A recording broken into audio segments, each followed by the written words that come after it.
Above the Atlantic, the summer sky was Daniel Brooks's sanctuary. The relentless hum of the vintage Seaplane's engine was his shield, and Atlas, his loyal dog, would usually snooze peacefully through each mile flown. But today the German shepherd stiffened suddenly, letting out a low, uneasy whimper, pressing his nose firmly against the window. His gaze wasn't on the drifting clouds or distant horizons, but locked downward on a vast, endless blue expanse. Daniel nearly snapped at him, irritated that his quiet, solitary ritual was interrupted. But then his eyes caught sight of it, a sharp flash of bright orange drifting lonely on the sun-dappled waves. It wasn't debris or foam, but unmistakably a life jacket, and cradled by it a woman motionless, sunburned, clinging to a shattered piece of wood where no vessel should have gone down. The silence around Daniel shifted palpably. He faced a choice: keep flying to preserve the calm, or dive headfirst into the unknown, risking old demons he vowed he'd buried deep and never wanted to confront again. If you're moved by this story, please support us by subscribing to our channel. On this July day, the Atlantic wore a serene, deceptive mask, a mirror of glass hammered flat and kissed by sunlight. Daniel slid down his aviator sunglasses, though the glare wasn't what unsettled him now. It was the quiet within, the kind of stillness earned through hardship, but always fragile, trembling beneath the surface. At 45, Daniel Brooks bore the look of a man carved by countless years outside, and by earlier chapters in places no tourist guide would dare mention. His face, sharp and weather-worn, held deep lines across the brow, not just from sun, but from haunting memories. His jaw retained the faint trace of near-constant stubble. Not a style choice, but a survival instinct. A subconscious habit rooted in days when a razor was more a burden than a tool in the unforgiving deserts. His thick brown hair, streaked naturally with silver, curled close to his neck, showing he didn't care for appearances, only that it stayed clear of his eyes. Daniel's build was rugged and practical, the strength carved by hauling ropes and wrenches, not lifting weights in a gym. His forearms were thick, fingers roughened by work, but what truly set him apart were his eyes. Piercing steel-gray orbs that once scanned horizons for threats, now seeking comfort in the same expansive views that offered him solace. Daniel had once been a Navy special warfare operator, a title others mythologized, but one that weighed heavily on his own mind. He'd been exceptional at his craft, steady amid chaos, precise, guided by instinct. But being the best didn't promise survival, not for his fellow soldiers, and not for the young man from Chicago he once was. One mission, barely whispered even in his thoughts, broke something inside him that no one could see. He carried his closest friend's lifeless body through dust and smoke, fueled only by adrenaline when all his strength should have failed. That night carved a vast canyon inside his soul. After leaving the service, he fled city's crowds and expectations, settling in Maine, where the ocean's roar was loud enough to swallow pain whole. He purchased a rundown 1977 Seaplane, white with faded red stripes, and painstakingly rebuilt it piece by piece beside a rented dock. Locals called him polite, but reserved, helpful, but closed off, the kind of man who gave a nod but never spoke much, avoided hometown celebrations and skipped the fishermen's meetups, and quietly turned down invitations to nights out at bars. People sensed the barrier and honored it. Daniel Brooks was a man who wore his silence with steady resolve. His sole constant companion was Atlas, a 6-year-old German shepherd whose coat was a tempest of deep charcoal and steely gray. Atlas's ears stood sharp and alert like pointed triangles, and his amber eyes held a keen intelligence that made some folks draw back, while others leaned in closer. He weighed nearly 90 pounds strong, but not bulky, agile and lean, as if crafted for endurance and long journeys. Daniel took him in from a retired police K9 handler who said the dog was smart enough to grasp sorrow and stubborn enough to ignore treats if the mood felt off. Atlas didn't chase balls or trust strangers easily. His loyalty was a rare treasure, exclusive and fierce. With Daniel, he was steady, alert, and profoundly silent, except when something was deeply wrong. Each week, Daniel and Atlas flew 3 times. Always the same route, always the same quiet. The ritual was precise: unlock the plane, check the fuel pack, a thermos of black coffee. Secure Atlas in the co-pilot seat, shove the aircraft into the shimmering water, then ascend. The roar of engine and wind pounded against Daniel's skull like thunder wielded as medicine. Within that violent storm of sound, the ghosts lost their voices, now airborne, nearly an hour away from the small cabin he called home. The world below lay breathtakingly calm. Sunlight smashed across the waves in scattered shards. A lobster boat, tiny as a child's plaything, drifted slowly toward the harbor. Seagulls floated like scraps of paper scattered across the sky. Atlas stood poised beside the co-pilot seat, head held high, nose drinking in the breeze through the cracked window. Daniel offered a faint, knowing smirk. He spoke little to people, but with the dog, words felt less like a gamble. "Still with me?" Daniel asked, voice swallowed by the engine's rumble. Atlas blinked once. To anyone else, it meant nothing. To Daniel, it meant the dog was calm, and so was he. Daniel leaned back against the leather seat, worn smooth by time and sweat, letting the flight's rhythm wash over him. He didn't believe in luck or fate. He trusted physics engines, the tangible forces of lift and resistance. The sky was where order lived. Down below, where people, noise, and endless questions thrived, order unraveled. A memory surged, sand gritty in his teeth, a radio crackling and cutting out, a desperate voice pleading for help. Then silence. A kind of silence that changes a person's core forever. Daniel swallowed hard and closed his eyes for a beat longer than a blink. The engine droned on. The sun kept shining. The ritual held until Atlas shifted. Not a small move, not a stretch, an abrupt jolt. The dog's body tensed like a wound spring. Atlas's ears snapped forward and he pressed his paws against the lower edge of the cockpit window, his claws tapping sharply on the glass, a low, urgent whine vibrating in his throat. Daniel cracked one eye open, frowning. "What's wrong?" he muttered, instinctively steadying his coffee as the plane tilted slightly. "Birds aboat?" But Atlas wasn't focused on anything moving with purpose. He stared straight into the open water, an endless stretch of water, yet he couldn't tear his eyes away. Daniel felt a sudden sting of irritation. The ritual was absolute. That was the unspoken rule. He flew. The world held its breath. The dog always rested. But today, neither would yield. He tilted the plane slightly to the left. A gentle sweep, nothing dramatic. "They're satisfied," he muttered, more from habit than growing impatience. Atlas let out a louder whine. Daniel adjusted course again. The ocean's line shifted beneath him, a brilliant mosaic of blues and greens. At first, just waves, then scattered debris, an ice chest lid, a broken plank. Common sights. Storms and cargo ships left their careless marks. Then something wood spun slowly, catching the sunlight. Atop it, a shape human-shaped, still strapped into bright orange gear. Daniel's breath hitched, caught between disbelief and stark recognition. A vivid orange life jacket, face down one arm, dangling dark hair plastered against a cheek. Not a mannequin, no too real, too fragile in this heat. Atlas's bar sparked once, quick, sharp, final. Time seemed to compress. Daniel's frustration evaporated as if it never existed. Years of training, long buried and begrudged, took the reins. His mind gauged the wind, the distance, the fuel.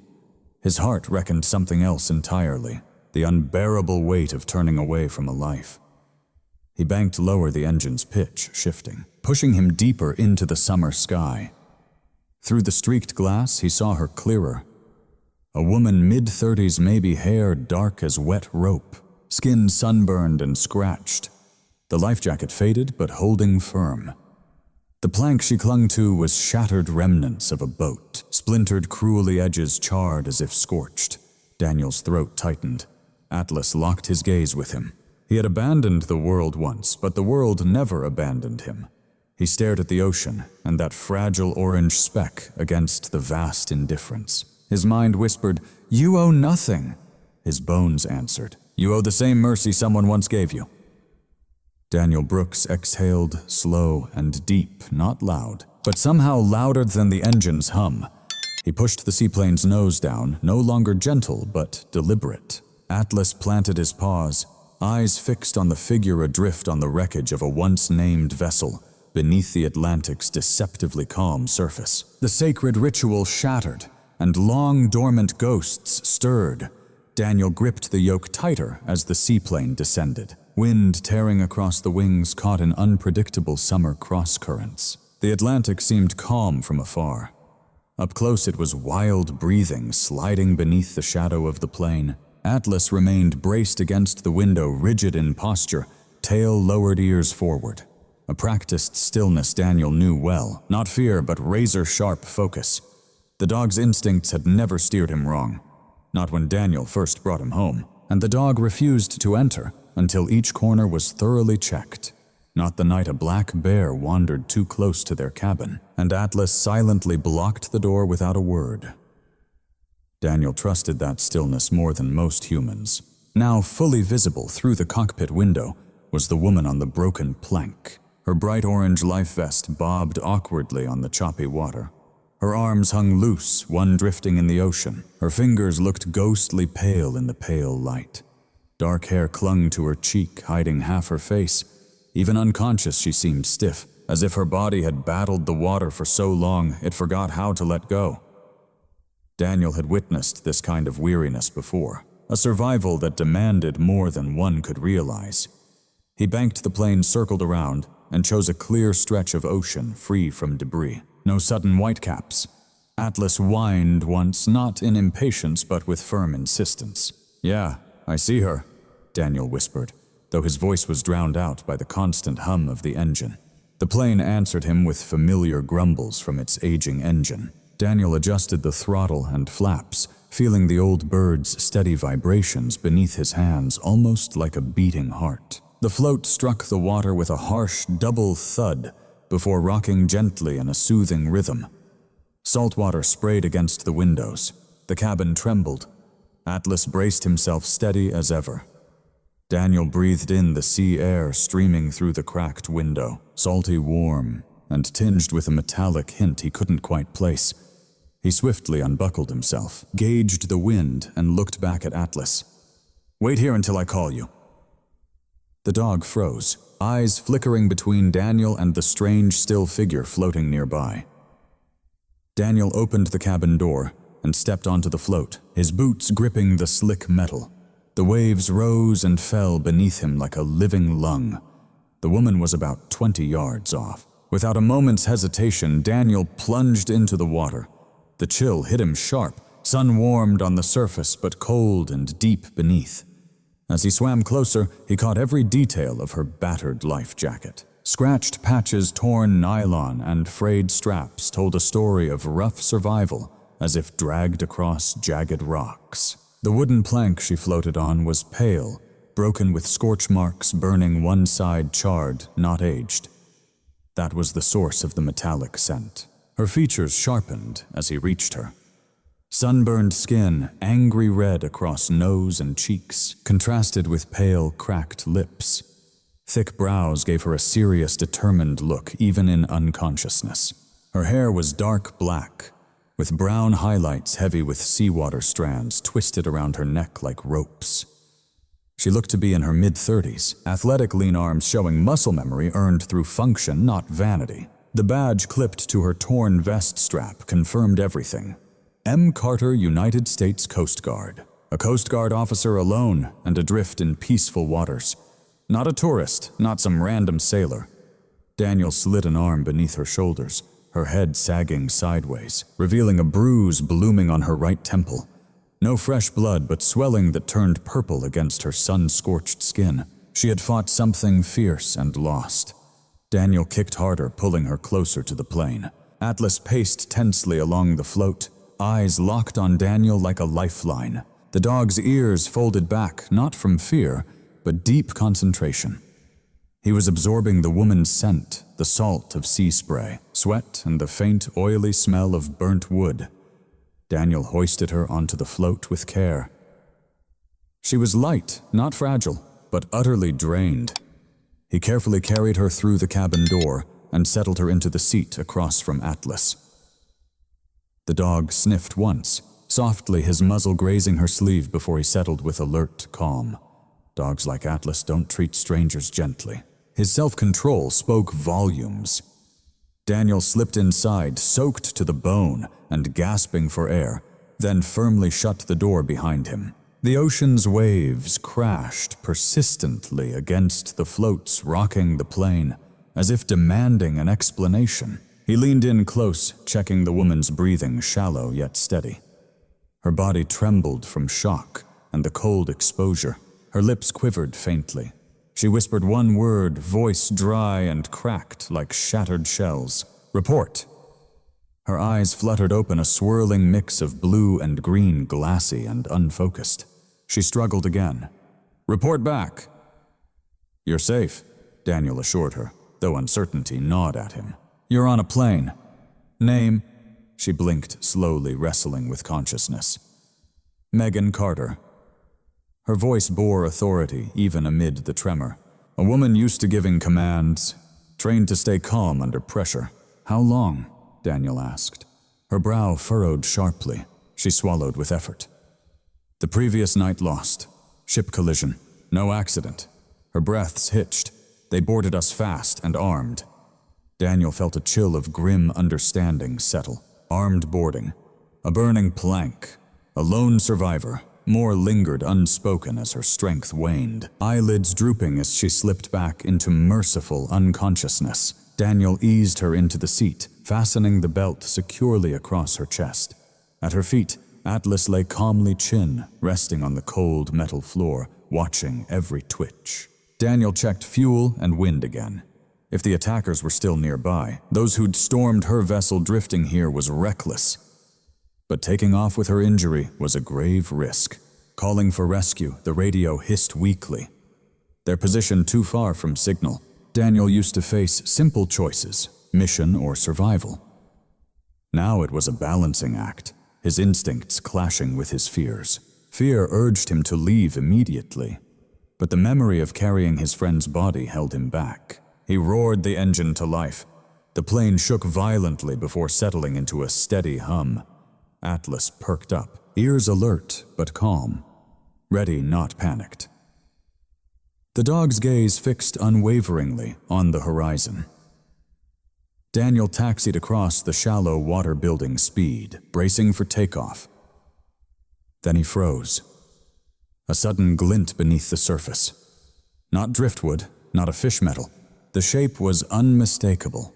The curved hull of a vessel half submerged, motionless beneath the waves. As the plane edged closer, Daniel's breath hitched. A white and red diagonal stripe, the Coast Guard insignia. The official markings were torn and jagged along the side. A medium-class transport cutter lying half-sunken like a giant fallen asleep.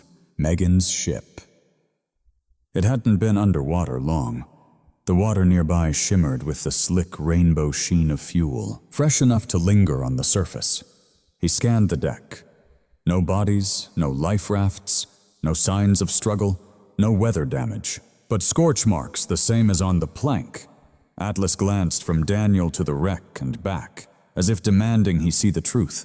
Daniel whispered, "She's alive because whatever took her crew didn't finish the job." He circled wide to avoid crashing, yet close enough to notice more frayed rope still tied to one cleat, torn not by storm, but by sharp steel, deliberate swift. Atlas gave a soft, concerned whimper. An uneasy growl tugged at the air. Daniel's jaw clenched hard. This wasn't chance. It wasn't fate. It was crafted deliberate. He turned the plane away from the smoldering wreck, steering clear of the slick oil spreading beneath. Megan needed help fast, and he needed to climb high to catch a radio signal. As the plane lifted, Megan stirred her voice, thick yet fierce, whispering, "Don't let them find me, not find us. Find me." Daniel held his silence.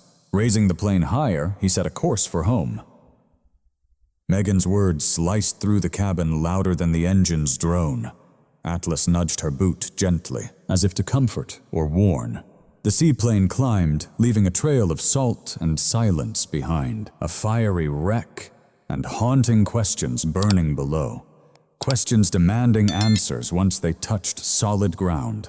And when the trap's makers realized one survivor slipped away, the seaplane climbed steadily, cutting through warm summer skies, leaving the wounded cutter behind like a secret cast into the blue.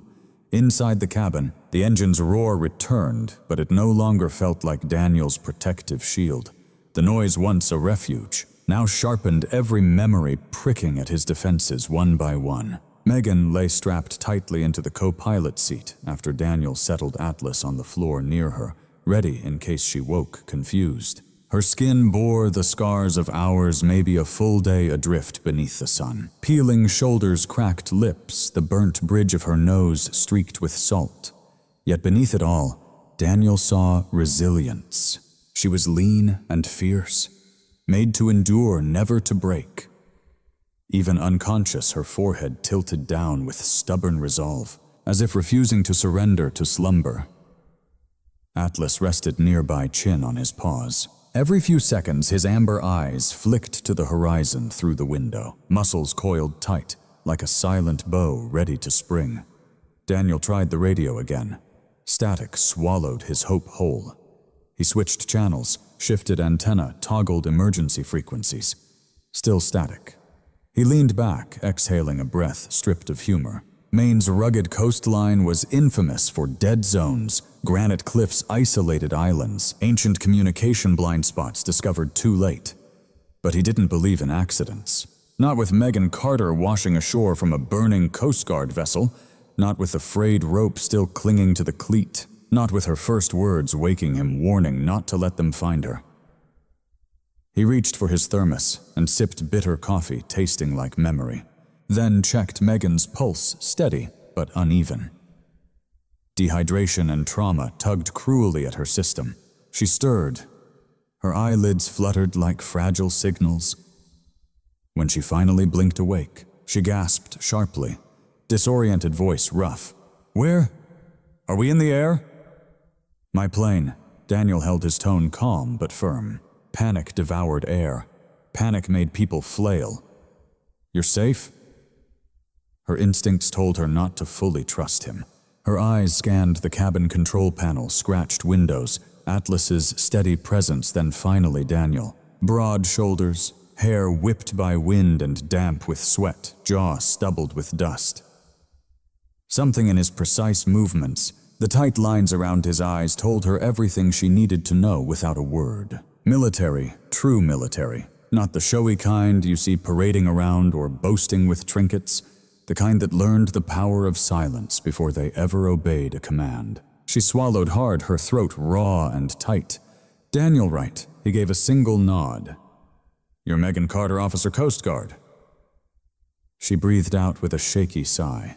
"Surprising the badge stayed with me. You never let it go." Her lips twitched toward a smile, almost there. A reflex, nothing more. Atlas gently nudged her elbow with his nose just once, assessing. Megan froze, then slowly reached out her hand. Atlas sniffed her fingers, reading the scent, fear salt, honesty. After a long moment, he settled his head, accepting her presence. "You trained him?" she asked softly. "No," Daniel said, eyes locked straight ahead. Life was the one who trained him. A beat hung heavy. Megan stared at him, realizing some things in that statement were better left unspoken.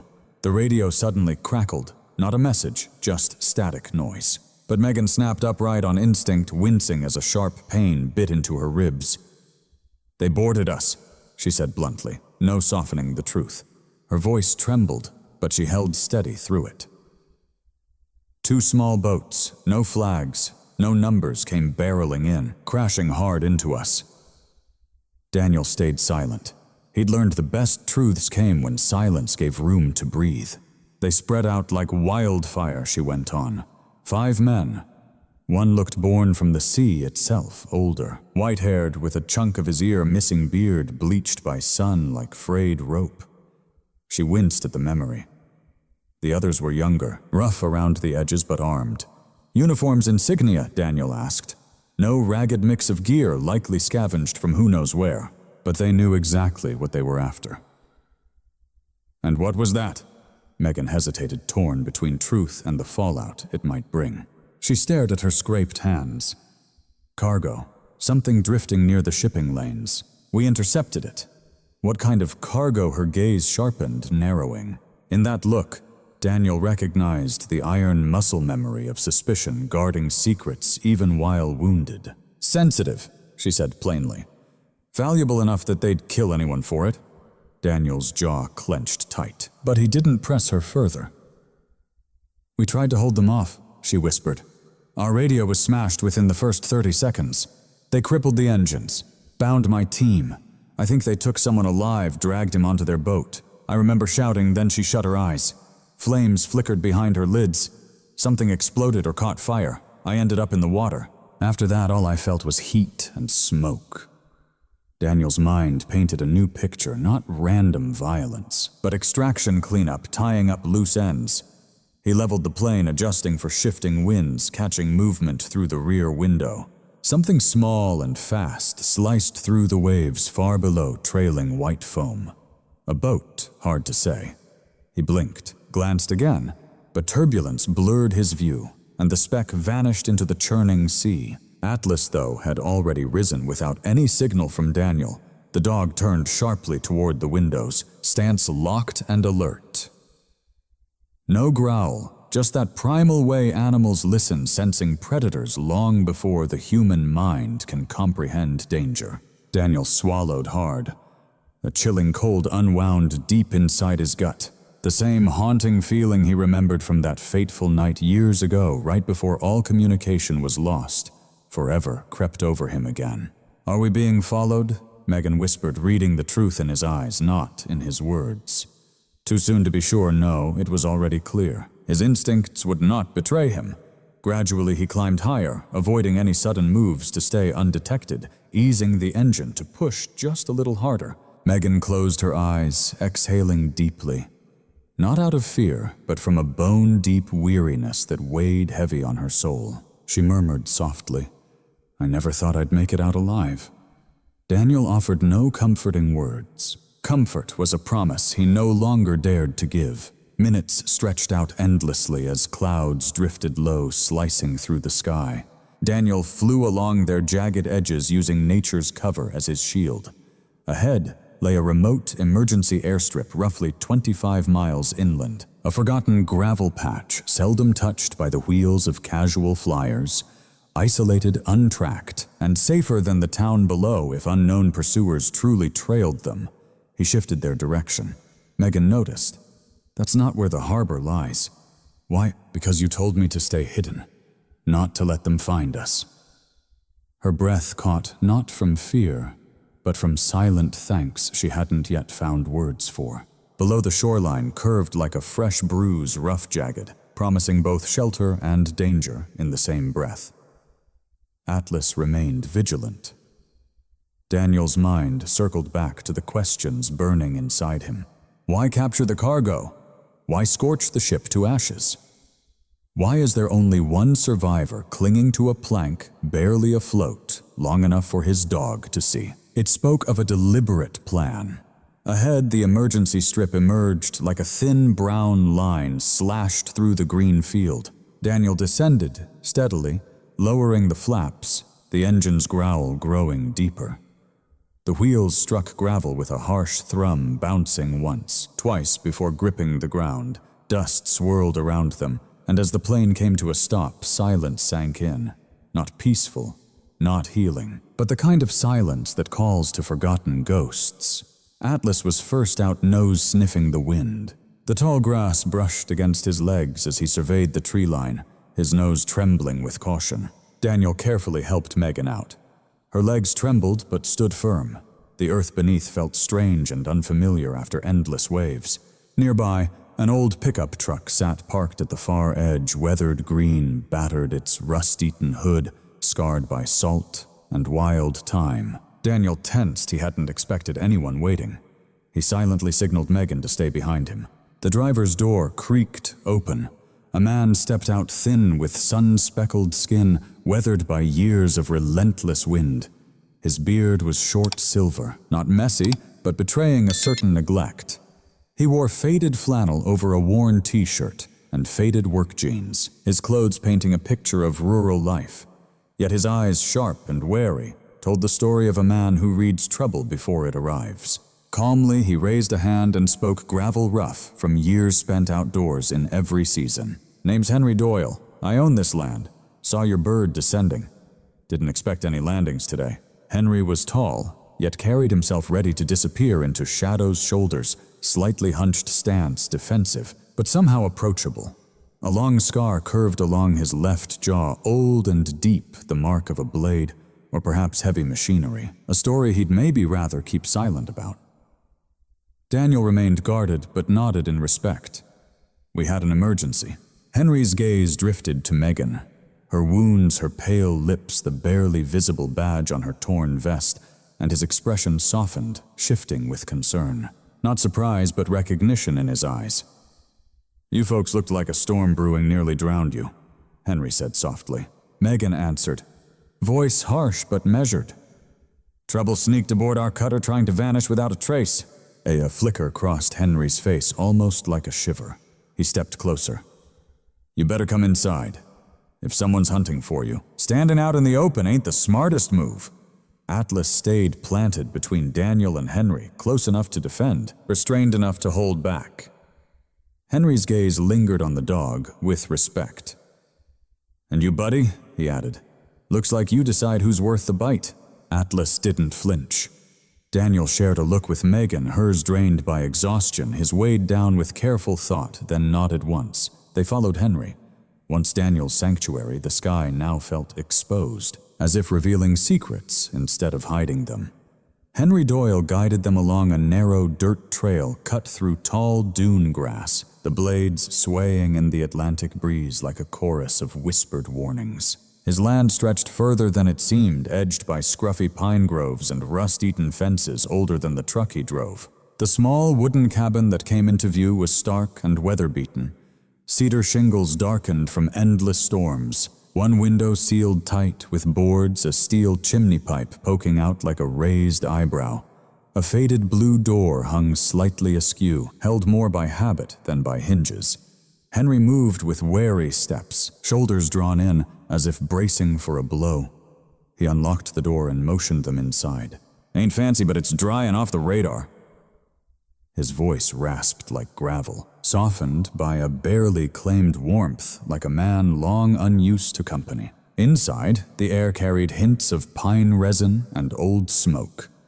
The room held only essentials: a battered sofa, a blackened wood stove scarred by many harsh winters, a small kitchenette with mismatched mugs dangling from nails, and a single shelf stocked with canned food and fishing gear. Against the opposite wall, a cluttered desk held radio parts scattered with wires, pliers, and a vintage soldering iron. It was a strange mix of old tech and meticulous order, showing someone who knew exactly how things broke and how to bring them back to life with patience. Henry nodded toward the sofa. "Let her rest there." Megan leaned heavily on Daniel's arm, her legs shaking under the strain. She sank slowly into the faded cushions, wincing as her ribs cried out. Atlas circled the cabin, once deliberate, nose low, mapping exits, scents, and dangers. Then he settled near Megan again, positioning himself so he could watch over both her and Henry. "Mind the dog?" Henry asked, lifting one brow. "He'll watch you fine as long as you don't cause trouble," Daniel answered. Henry chuckled dryly. "Fair enough." The older man fetched a tin cup from the shelf, filled it from a jug, and held it out to Megan. His movement slow but purposeful, like a man conserving strength for what mattered most. Megan drank eagerly, coughing between sips. She thanked him, voice cracked, but steadier. Daniel leaned against a post near the kitchenette. Like someone reserving strength for choices instead of showy acts, Megan gulped the water down, coughing intermittently between her hurried sips. She expressed her gratitude, her voice rough, but gaining strength. Daniel leaned casually against a post beside the kitchenette, arms folded, eyes sharp and vigilant.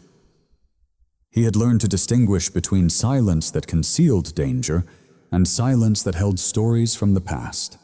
Henry's silence felt like the latter history with bite. "You said someone boarded your ship," Henry interrupted, sliding a metal chair with a screech across the floor and turning it around to sit arms resting on the backrest. "That kind of thing doesn't happen out here, not without someone catching it." "Someone did," Megan replied firmly. "They simply weren't wearing badges." Henry absorbed her words in silence, tapping a finger against his forearm in a steady rhythm of thought. Where exactly did it happen? 11 nautical miles southeast of Rockwall Point, Megan answered, her breath quickened, close to the broken shipping lane. Henry's expression tightened just a fraction enough to reveal concern. "That's near the Black Gull Archipelago." He glanced at Daniel. "You know the place?" Daniel nodded, slowly familiar as any pilot flying the coast. 3 ragged islands of jagged rock and treacherous tide channels where boats vanished only to reappear in whispered legends. Off-limits deserted, claimed by no one yet dreaded by nearly every fisherman. "Locals steer clear," Henry said, "ever since the federal projects shut down years ago." Megan raised an eyebrow. "Federal projects. Cold War remnants, Navy listening stations, maybe more. They refuse to admit that part." Henry shrugged, a hint of resignation in his movement. "But strange things have a way of lingering around places like that." Daniel filed the information silently. "Nothing here happens by accident." Megan shifted uneasily, sweat dampening her skin despite the shadowed cabin. "They struck us at dusk. 2 boats, roaring engines. They knew precisely where to hit. Disabled our comms first." She pressed a hand to her temple. "My crew, Lieutenant Ross Petty Officer Lane. They were alive when I hit the water. At least one was taken hostage." Henry rubbed his jaw thoughtfully. Whoever wanted something aboard saw enough value to risk boarding a Coast Guard cutter. Megan faltered briefly. Daniel caught the hesitation, the carefully guarded pause. "Classified cargo," she admitted, "salvaged from a container reported lost off a freighter. We had no idea what was inside, and protocol demanded it be taken to base before opening."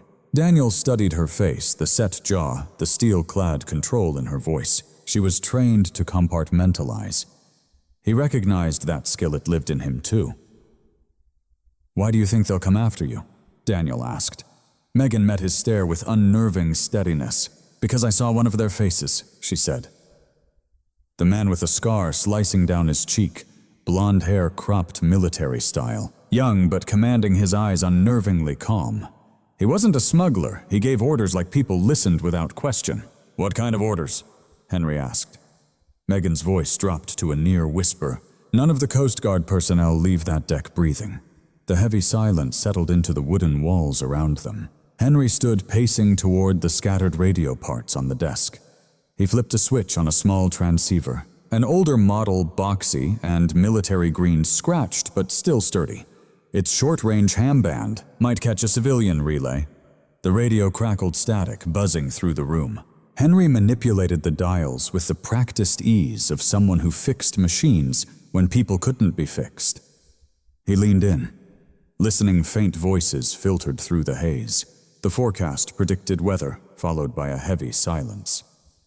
"We won't stop trying," Henry vowed.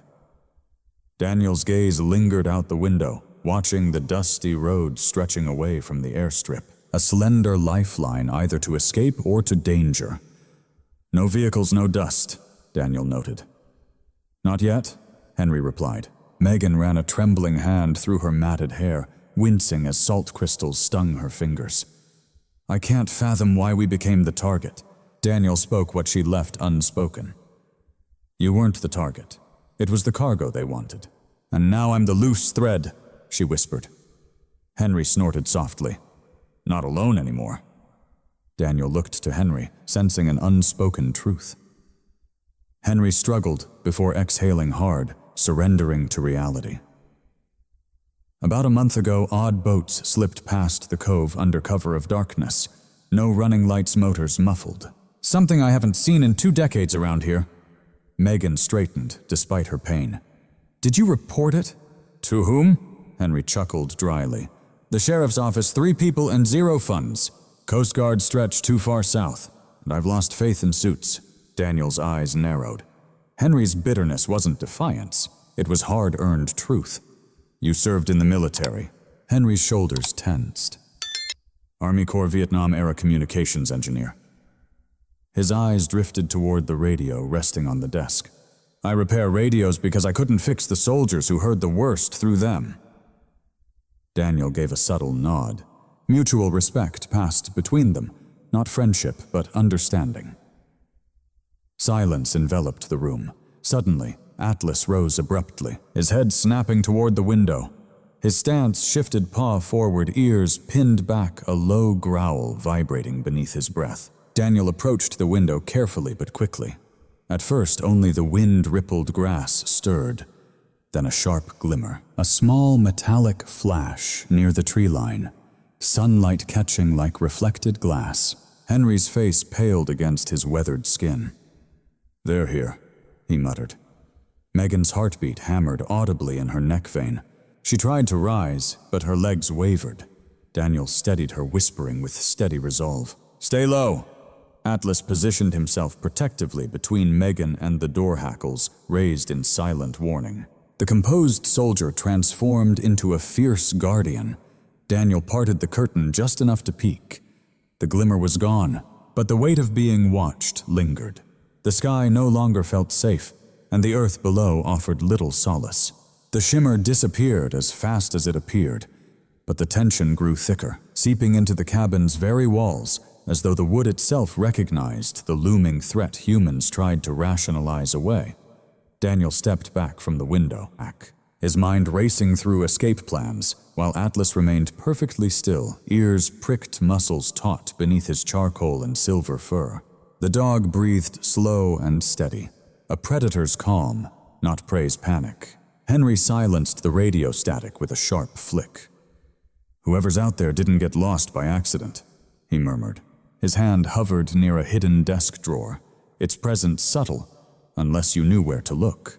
He hesitated before sliding it open, pulling out a shotgun, not gleaming or ornamental, but solid wood and iron, kept precise out of necessity, not vanity. A double barrel, straightforward and barrel, unless you thought there might be hidden compartments. His fingers paused briefly before he gently slid it open. Inside he pulled out a shotgun, not gleaming, nor ornate, but crafted from aged wood and iron, kept in shape out of sheer necessity, not vanity. "Double barrel, straightforward. It doesn't jam in the cold," he explained before anyone asked. Megan sat frozen on the sofa, struggling to conceal the tremble in her hands. "Do you think they tracked me?" she whispered, eyes searching Henry's face. A grim line sliced across his lips as he stared back. These woods rarely see hikers, especially not this deep inside. If you caught that reflection, Danny Boy wasn't imagining things. Without a word, Henry nodded toward Daniel. The man lingering near the door ran through all the tactical angles silently. Could have been binoculars, a glare off metal, maybe a belt buckle, a watch, or even a rifle scope catching the sun's light. Megan swallowed dryly, the weight of dread swelling. Daniel's voice cut in steady and cold. "If they're armed, they won't come alone." There was no bravado, only the sharp edge of a veteran's instinct honed by harsh memories. Mercenaries don't watch for fun. They observe to weigh the danger. Henry eased the blue front door shut, the soft creak echoing far too loud in the suffocating stillness. Then he locked it and slipped the key into his pocket with a quiet reverence. "If someone wants to storm in firing," he said, "this locked door won't stop them." He hesitated, adding, "But it does slow down the reckless ones." Daniel's eyes swept the room, spotting weak points. 2 windows, one nailed shut, the other partially curtained, offering low visibility, but visible if approached directly from outside. A back door led toward the tool shed. The walls were made of wood, offering no real protection. This place was no fortress. Megan forced herself upright. "I have to warn command. You need rest," Daniel cut in sharply. "Your blood pressure's barely holding." Frustration sparked in Megan's eyes, the same fire seen in pros driven to powerless corners. "If they grabbed the cargo, this isn't your usual smuggling run." Daniel stayed silent, uneasy about this unknown factor. Unknown, classified, and worth killing over. Her earlier words played in his mind, vivid as a memory.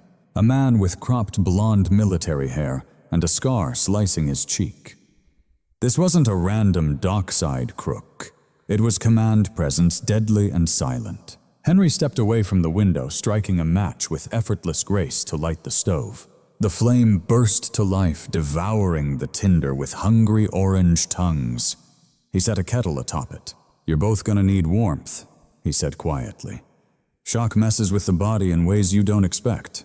The kettle began to hiss softly. Outside, the wind carried the salty breath of the Pacific, mingled with the sharp scent of pine resin through cracked glass. Atlas shifted again, stepping 2 paces toward the door, ears tuning in. "It's quiet," Henry murmured. "Too quiet," Daniel echoed. Suddenly, a faint crunch pierced their silence, the unmistakable sound of footsteps crushing dry leaves, distant but deliberate. Megan stiffened, alarm rising. Daniel raised a hand, not to hush, but to sharpen focus. Atlas's head turned sharply like a compass needle drawn to a magnetic pull. His nose lifted, detecting something foreign in the air. Henry's cabin sat nestled low between ridge and open field. Anyone coming from the north would move through tall grass for cover. The east lay thick with dense pine, while the south was the exposed stretch of the airstrip.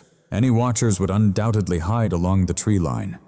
Henry smothered the lantern's flame with a cloth, silencing any flicker that might give them away. Darkness settled over the cabin, leaving only the faint, muted light filtering weakly through fogged windows. Atlas baring a flash of teeth as he breathed in deeply, his hackles rising not with full aggression, but with wary recognition. Daniel positioned himself just behind the doorframe, angled slightly, using the doorway as his shield. Henry lifted the shotgun and took position across the room deliberately, not right beside Daniel. That way, if bullets tore through the wood, they wouldn't hit both of them at once in predictable spots. Megan dropped down behind the sofa, not out of fear, but survival instinct. Her training surged through the weariness. The crunching sounds died away. Seconds stretched, pulsing like long heartbeats. Then came a knock, neither frantic nor polite. 3 measured taps, a pause. Then 2 more. Daniel's blood turned cold, not from terror, but from memory. "Military code," he whispered.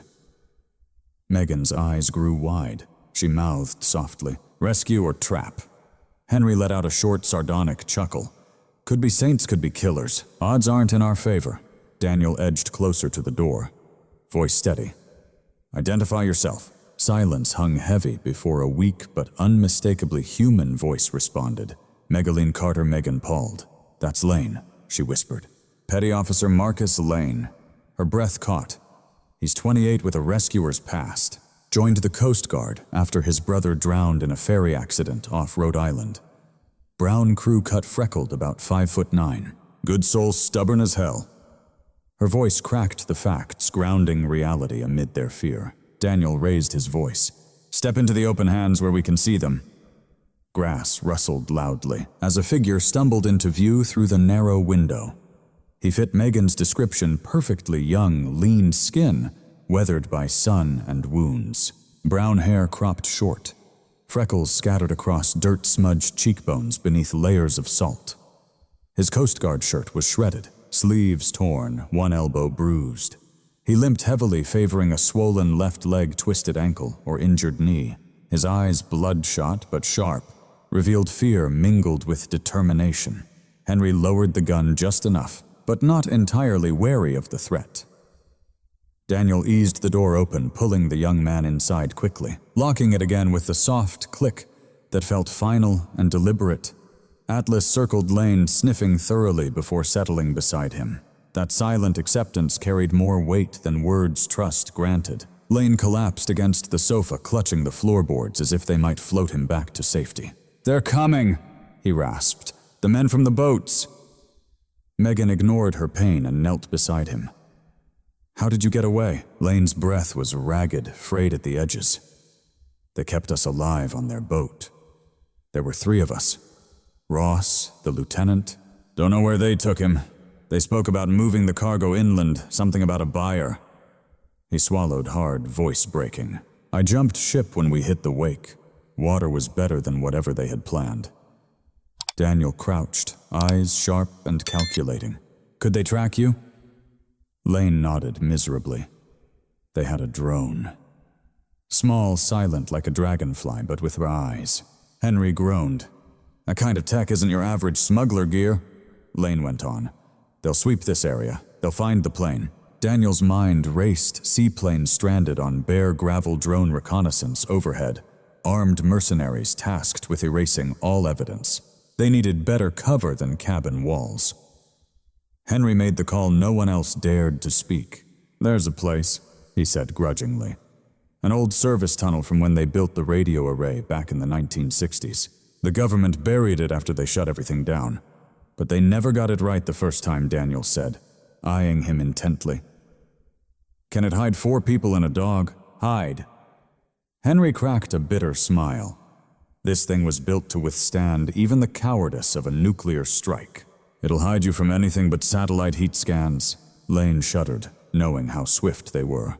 Like summoned by fear itself, a faint mechanical hum sliced the sky, mosquito-pitched, but steadily growing louder. Megan whispered, "We're set." Atlas rose to full height, a low growl vibrating beneath their feet. Daniel spoke 3 words, sharp and urgent. "Move now." The drone's buzzing sharpened, cutting through the silence like a scalpel sliding over exposed skin. It wasn't a loud roar, not the kind that scares deer or rattles tin roofs. It was subtle, precise and cruelly patient, the sound of a predator, striking only when the prey didn't even know it was prey. Daniel wasted no words. 2 fingers signaled move. Henry understood immediately, military brevity passed down through the years. He grabbed a worn olive-drab duffel bag, its canvas stained by time. "If we move silent," he muttered. His voice stayed steady, not heavy with fear, but forged from a lifetime of encounters with danger that stripped away dramatics. Lane pushed himself up, gripping Megan's arm to steady himself. His limp was worse now that the adrenaline wore off, leaving only pain and gravity slowing his every move. Atlas took position behind Megan and Lane, a silent guardian gently nudging them toward the back door. The door opened into the thunderous stillness of pine-scented summer air. Nearby, the drone's faint hum rose and fell, circling like a shadow. Searching, Henry pointed with the shotgun's barrel, not for show, but because one hand was enough to direct them through the apple trees, past the fence bowed under rain's weight. Ahead, a metal grate lay buried in the earth. If the blackberry vines hadn't swallowed it whole, that was their entrance. They moved like a tight unit, Daniel leading, scanning every shadow. Megan and Lane side by side, Atlas trailing close, a quiet promise in his watchful stance. Henry brought up the rear, ready to lock the cabin behind them. He hesitated at the door, stealing one last look at the home he built with his own hands, its walls scarred by war memories etched like broken lace. "Never did like goodbyes," he whispered. Then he closed the door with purpose, sealing more than wood, closing a worn chapter of their lives. They crept across the yard, low and silent. Sunlight filtered through leaves, dappling the grass. The summer breeze carried a warmth that felt deeply wrong. This kind of warmth belonged in good times, barbecues and lawn chairs, children chasing fireflies on long summer evenings, not fugitives slipping like ghosts beneath fruit-heavy branches, gleaming like clusters of red glass. Lane clenched his jaw at each painful step, sweat mixed with dirt and salt streaking his face. "That drone," he breathed. "Don't look up," Daniel warned softly. "Keep your eyes on the ground. Predators track. Movement, not stillness." Megan steadied Lane, moving with deliberate purpose. Her strength was not borrowed, it was reclaimed. Her short brown hair stuck to her temples. Sunburn and exhaustion etched dark shadows beneath her eyes. But she carried herself like a commander. Authority carved from duty, not pride. They reached the crooked fence. The wire long ago corroded and sagged beneath relentless winter storms. Henry brushed aside a curtain of blackberry vines, unveiling a square, rusted grate set flush with the earth. No padlock guarded it, only the weight of time. It was firmly closed. Daniel heaved it open. Metal groaned in reluctant protest. A blast of frigid air rose from the darkness below, earthy stale, yet unmistakably cool. A breath exhaled from something buried deep and long forgotten. Henry gestured into the shadows. Welcome to a world the Cold War left behind. A ladder plunged down into the gloom.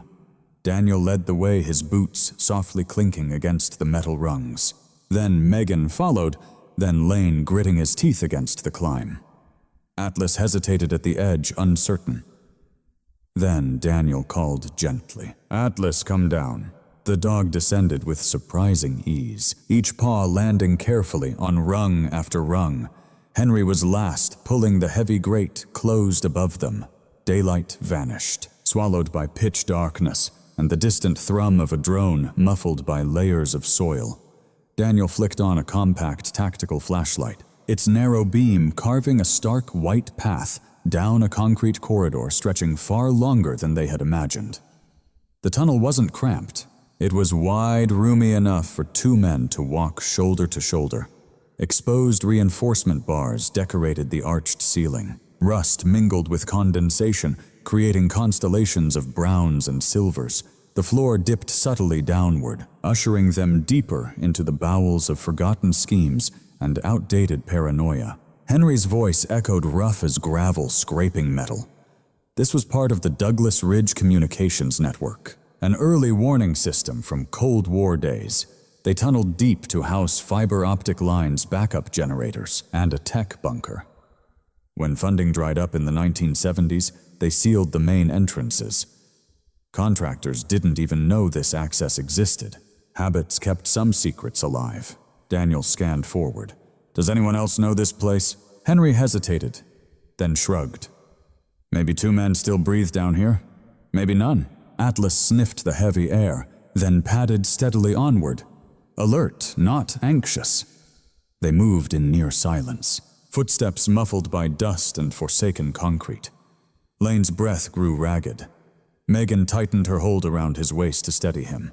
Daniel listened not just for threats, but for memories, because these concrete tunnels breathed ghosts the way artillery fired echoes. "How far does this tunnel run?" Megan asked. "About a mile more or less," Henry replied.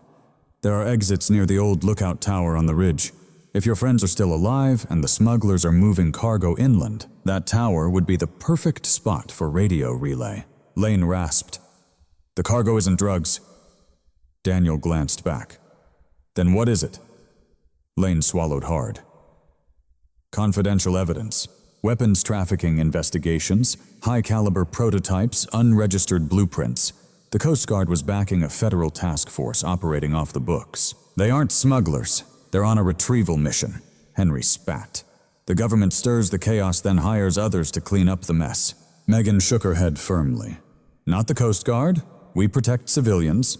Whoever those men are, they're unauthorized." Daniel's jaw clenched tight. Sanctioned or not trained soldiers gone rogue were the deadliest mix, unpredictable skill, paired with no oversight. After 10 minutes, the tunnel opened into a long-forgotten room.